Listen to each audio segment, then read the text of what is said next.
इस वीडियो में हम देखेंगे कि यह यात्रा मानवता के लिए कैसे एक महत्वपूर्ण मील का पत्थर बन गई। एक ऐसी यात्रा जो हमें हमारे ग्रह के बारे में नई जानकारी देती है और हमें आगे बढ़ने की प्रेरणा देती है। हमारी चर्चा का केंद्र है मारियाना खाई, जो समुद्र का सबसे गहरा स्थान है। यह स्थान धरती के अंदर लगभग 350 किलोमीटर की गहराई में स्थित है, जो हमें यह सोचने पर मजबूर करता है कि हमारे सामने कितनी अद्भुत गहराइयां हैं। समुद्र की गहराई पर ध्यान देने पर हम पाते हैं कि यह गहराई एक सशक्त पर्वत की चोटी के समान होती है। यह साबित करता है कि हमारे ग्रह के अज्ञात क्षेत्र लोगों की जिज्ञासा को और बढ़ाते हैं। समुद्र की गहराई को 6 स्तरों में विभाजित किया गया है, जिसमें सबसे ऊपरी स्तर को सूर्य प्रकाश क्षेत्र कहा जाता है।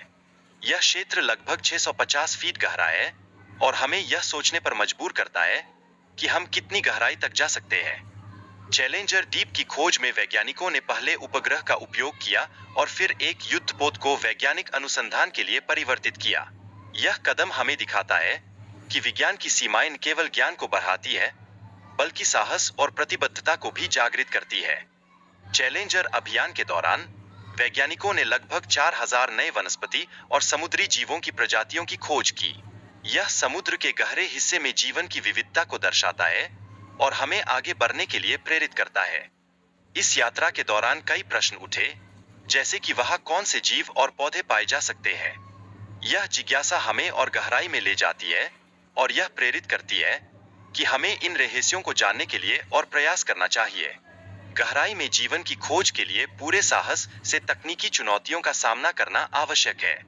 यह समझना महत्वपूर्ण है कि कितनी तकनीकी बाधाएं और दबाव हमें वहां पहुंचाने से रोक सकती है। 2003 में टाइटैनिक के मलबे का अवलोकन करते समय कई लोग एक पनडुब्बी में मारे गए। यह घटना हमें यह सिखाती है कि गहराई के खतरों का एहसास होना जरूरी है।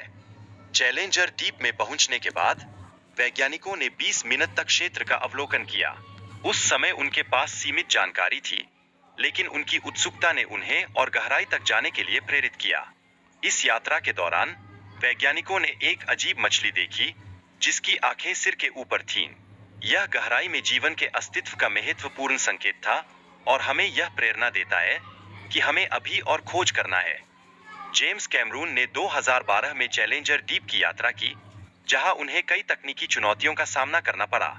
उन्होंने यात्रा के दौरान महत्वपूर्ण नमूने और रिकॉर्डिंग एकत्रित की, जो हमें विज्ञान की सामर्थ्य को दर्शाती है।